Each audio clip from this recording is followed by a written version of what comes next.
What does that mean?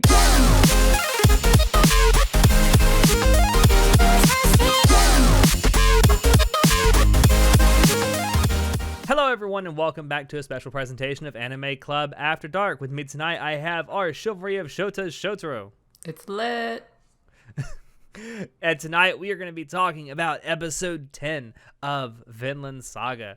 So, I think you'll agree with me, Sho. A lot of symbolism in this episode. A shit ton, you might say. Only symbolism, nothing else. I mean, there's a lot. The episode essentially starts with Thorfinn having a dream about living in Vinland with his family. It's a pretty, I guess you would say, elaborate dream. I mean, his mom's there and his dad's there. Also, he's having this dream of him as a kid. Again, this is like the second time where he's been thinking about like his family and his father, where he's imagining himself as a child again. Oh, honey, Freud would have a field day. Oh, yes. You aren't even joking about that. And then like this dream ends with him discovering that the village that they're living in Vinland is under attack, and his father gets shot up with arrows in a very similar fashion to the way he actually ended up dying a few episodes back. And that jolts Thorfinn out of his slumber, screaming at the top of his lungs, "Father!" I would just want to say how the dream started with that shot of kid Thorfinn blushing and sleeping in a field of flowers. That was so cute. So adorable. And the dream as a whole is, I interpret it as his childish, naive fantasy about, or like hopes and dreams like you have as a child of what could be or what the best outcome would be. And clearly it's an embodiment of his guilt over abandoning his mom and his sister to the cold, harsh winters of Iceland. They have to survive by themselves. That is true. I mean, ever since we saw Thor's get killed, what was back in episode 6? We have yet to see anything of Thorfinn's mother or his sister or Leif Erikson or anyone really from that village that he was from. Girl, I'm so worried. The mom is like sick. It's basically only the sister who has to like work the entire household in Iceland. With no slaves. Well, maybe they're gonna come back and they're gonna be a whole troop of slaves. Yeah. I don't know. It's something to think about. I mean, we haven't seen anything of them since, let's just call it what it is. Thorfinn was essentially kidnapped by ACAD. Although I guess you could say he stowed away, so like unintentionally kidnapped by ACAD. So we don't really know what's going on with them. So right now, all we have to go on is this dream, and you kind of have to assume that life has sort of gone on without him. That, I mean, maybe his mom is dead, but his sister probably isn't. So who knows? I don't know. It's leaving a lot to the audience to kind of think about, though. I just thought it was really funny because after Thorfinn gets jolted up from his dream, it's the middle of the night, very, very early morning, and he goes like for a walk up to this hill because they're in Bath, I think, pillaging some poor village, and Askeladd and his troop, actually, that is, and he's going for a walk, and he walks up this hill where there are these ruins, like ancient Roman ruins, and you just see Askeladd up there. It's kind of sitting, and he's got like this old Roman coin in his hand, just kind of staring at it and contemplating it. And all of a sudden, Askeladd just goes all philosopher king on Thorfinn. And it's like, I would say it's out of character if it weren't for the fact that by this time we've seen Askeladd spouting like really almost, I would say, wise sayings. And it almost goes to show that Askeladd may be one of the few people in his, or maybe even the only person in his little troop or his band that's even halfway educated, because he seems to know some stuff about the past. Yeah, that's true. He's a very well-learnt. I mean, he by any means wouldn't be the only pirate in history that was well-educated. But, I mean, being well-educated back then meant that you were probably either aristocracy or royalty, which Askeladd doesn't seem to be a part of, unless that's where he came from. Just more, like, really... Isn't he the son of... Well, okay, so back in the episode where we went to Askeladd's village, Askeladd referred to the Lord as his uncle, and I don't know if that was, like a... literal or not. Yeah, literal or a nickname, perhaps. But that would make him the nephew of a lord. So maybe that's I guess there would definitely be some money there for an education then. Oh, for honey. Sure. Only money. Have you seen Lord Gorm? Yeah, I know. But no, so Askeladd just goes off Philosopher King telling Thorfinn about how the Saxons defeated the Roman Empire, and then the Vikings in turn will defeat the Saxons. And then I love how he like basically ends it by saying, "And then God will kill us all and take us to Ragnarok." Well, every Viking's wet dream. So I guess for those who don't know, Ragnarok is essentially the Viking or Norse equivalent to Judgment Day. The Christian Judgment Day, and it almost is. It's almost like Askeladd is telling Thorfinn that there's like this. I hate to go all Lion King on everyone, but a circle of life, and like saying that. So Askeladd has killed Thors, and now it's up to Thorfinn to kill Askeladd. And of course, Askeladd's like, well, you have a fucking advantage on me because you're just growing, and I'm gonna get fucking old and decrepit. So eventually, yeah, you're gonna beat me. It's all like this. He talks about like this natural cycle of things, and like death and murder are part of that natural cycle. And then he says something that's so profound that you almost have to stop and go, wait. He's like, yeah, we're in the middle of the dawn of the age of twilight, and of course, so. A quick language lesson for you. Ragnarok comes from a Norse word which pretty much literally translates to Twilight of the Gods. And so essentially he's saying that, yeah, time marches forward, but eventually it's going to end. Which is, I mean, it's a profound thing to say, but why is he saying all of this? And better yet, why is he telling this to Thorfinn? Well, So, he said dawn is the age of twilight because he was just talking about Ragnarok, but why did he bring up Ragnarok in the first place? Yeah. Well, I think he brought up Ragnarok in the first place because it was an analogy to Thorfinn killing Askeladd as a part of the natural order. So there's a through line that goes through all of this. Yes, but it's done through like 18 different layers of subtlety. Yes, it's very esoteric. It is, and it's just something you would never imagine coming out of the mouth of a pirate. Because you think like a pirate is motivated by, things like improving their self and the people around them, and it's like, why would someone who wants to constantly profit off the things that they do talk about the world ending? Because it's not going to be good for them either. Well, Askeladd is no standard pirate. He's no basic bitch. Clearly. I mean, if the story has taught me anything by now, it's that Askeladd is probably one of the most nuanced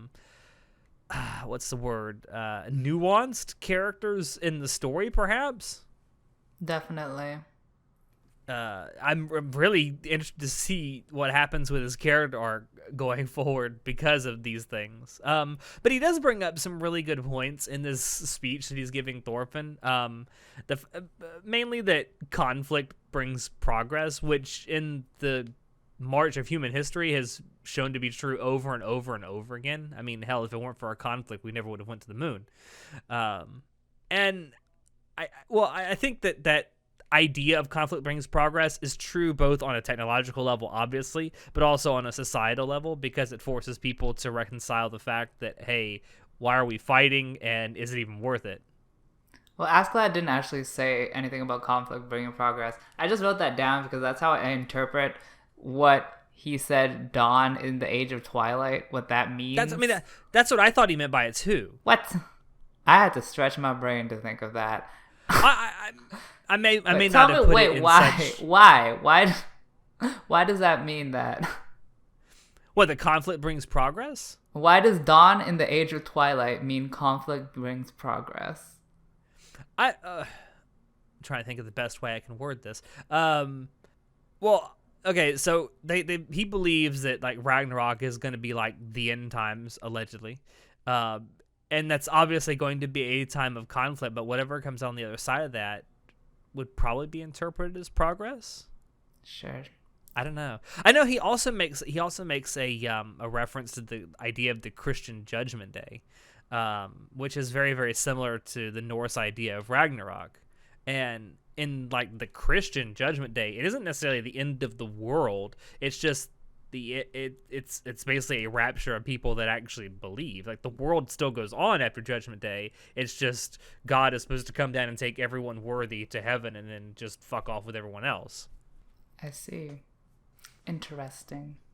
So maybe that's and the reason I kind of came to the same conclusion I think you did, maybe through a different means of coming to that conclusion, was the fact that he brought up the idea of the Christian Judgment Day.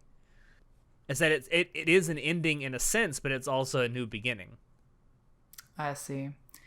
I came to that conclusion in a very convoluted way, because I had no idea that Twilight had anything to do with Ragnarok, but while I was watching the episode, so I'm just like, Twilight? What do you mean by Twilight? Well, Twilight is like a mix of the day and the night, and you can't tell which is which, so it's basically chaos, and chaos is conflict, and dawn is a new beginning, so the new beginning in the conflict, so then conflict must bring progress. And I'm like, I just did like 10 different steps, and I don't know what just happened. I have to agree that was a very convoluted and roundabout way to get to it. Well, I had no idea what that meant, so I'm just like, what does that mean? I was just like, what? It came out of nowhere. I'm just like, he just paused and then just no explanation. There's a dawn in the age of twilight. I'm like, what the fuck does that mean? You didn't explain anything. God.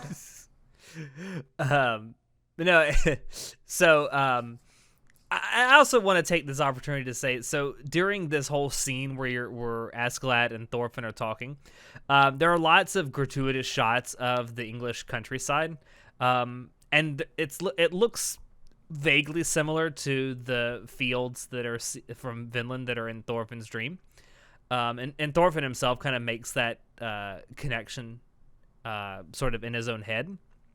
But I want to just, like, props to the background artist on this anime. Like, the background art is not, like, always in focus or always 100%, like, awesome. But a lot of the time it is. And when you notice, boy, do you notice that there's a lot of detail that's gone into this background art. And I just like, literally, just props to the background artist on this anime. Well, in particular, this episode, because there was a lot of good shots in this episode. It was so mouth-wateringly good. Yes, it was. So the other thing that really happens, and it kind of happens while Thorfinn and Askeladd are talking, they see in the distance over the hill a messenger from Prince Canute, who's trying to gather up forces to go rescue Prince Canute, who we find out has been captured by Thorkel. Surprise, surprise, Ragnar, who told everyone that Canute wasn't ready to lead an army, was right. Canute gets captured. Now they have this messenger going out trying to round up basically an army from what's left of the forces from Denmark on the British Islands to go and rescue Canute.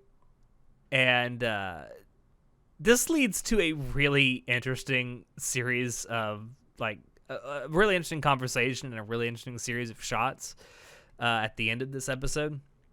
And it's mostly the okay. So the messenger is trying to convince Askeladd and his troops, who there's only 100 or so of them, to go and help rescue Prince Canute. And like there's gratuitous shots of scenery and the clouds during all this, and there's like a shot of someone from the back that has long blonde hair wearing dirty clothing. I personally think that's supposed to be Prince Canute, but who knows? It could be, I don't know. Hell, it could be fucking Thorfinn's mother for all we know. Well, it was clearly a sentimental reference to someone that Askeladd has a deep relationship with, because he's bringing it up in his mental imagery at such a pivotal time in his life. If it could be Canute, but that would mean that Askeladd has a very deep relationship with Canute, which is pretty scandalous considering that Askeladd is a pirate and Canute is a prince. And if it's not Canute, then I think that it might be his dead wife or his mother or his daughter or someone, or a sister maybe, or his sister, or someone like relevant to his core motivations that we are not quite clear on. Maybe. And if there, I mean, there's a lot about Askeladd we're not 100% clear on, so it's certainly possible. Yeah, and then after the messenger is done giving his spiel about why Askeladd and his troops should go help, Askeladd goes onto this like monologue, and he's like, this isn't the time for us to just fade into twilight, kind of, borrowing from what he was talking about earlier. And he's like, can you hear it, men? The sound of the footsteps of Ragnarok. And then like he's getting everyone all worked up, and it's almost like he's leading the Danish messenger to believe that, yeah, I'm gonna go with you and we're gonna do this. And then all of a sudden, like fucking out of nowhere, Askeladd just decapitates his Danish messenger in front of all of his men. And I absolutely love the fact that Bjorn is standing right next to him and gives him this look like, really, dude? Really? I wasn't expecting that. I was like, what the fuck just happened? But then, like, immediately after, I understood why he did that. Like, he didn't have to explain it to his men, because, like, I understood. But I'm glad he did explain it verbally, just to, like, confirm. Because it was a bit vague, but I understood the gist. But it was a really great shot, because it was really very sudden. It was. No one was expecting, at least of all the Danish messenger. But no, like it also kind of plays into Askeladd's character of like this privateer. He wants the glory and the prestige for himself and his men of like doing this. It's like, we're not going to do this because you tell us to go do it. We're going to go do it because I say I'm going to go do it. Nah, he's going to do it because he wants the most profits. Yeah. And it just... He truly is Lord Gorham's nephew. He maybe. There's... I mean, he got Uncle, that coin fetish. Maybe Uncle wasn't too far off then. Yeah, and he finishes off with like, this is the age of twilight, let's go out with a bang.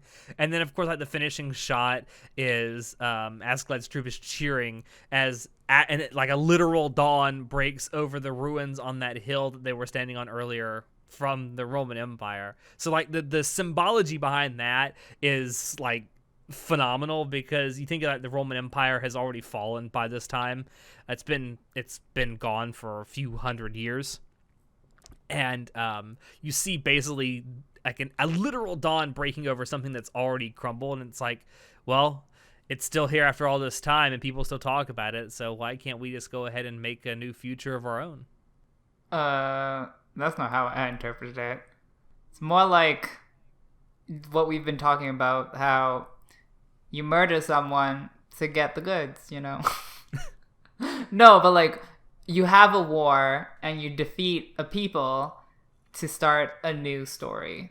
And that's what happened with the Roman Empire, and that's what they're going to do right now.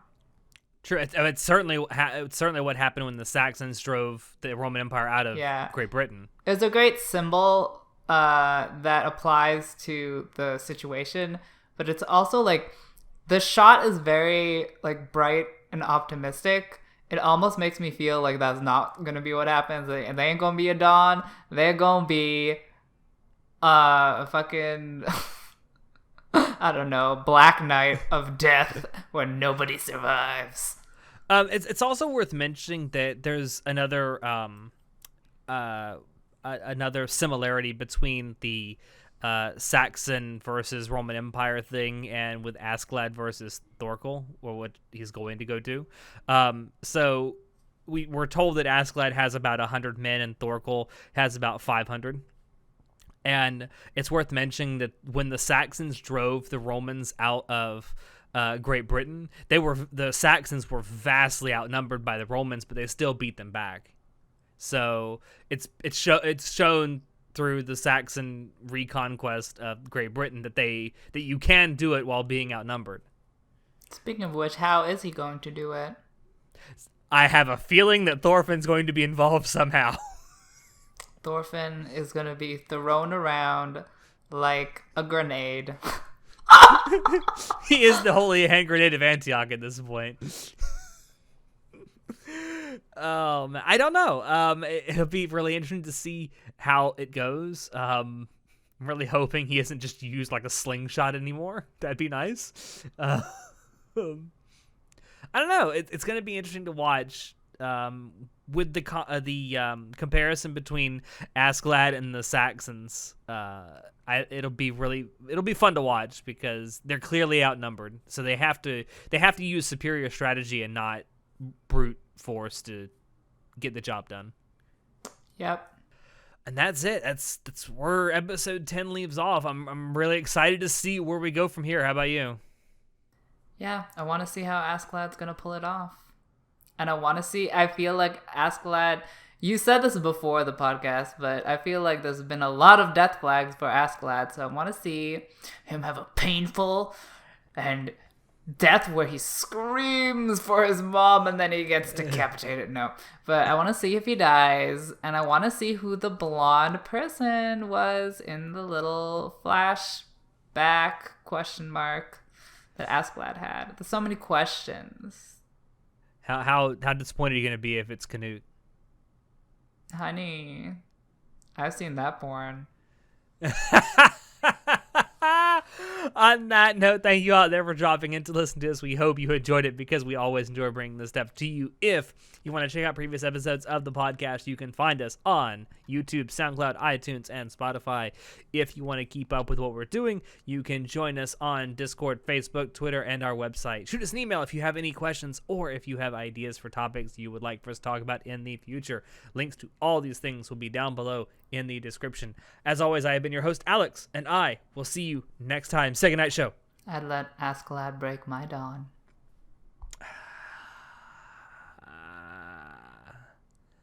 You gotta stop this, man. I can't. I'm sorry you all had to hear that. Good night.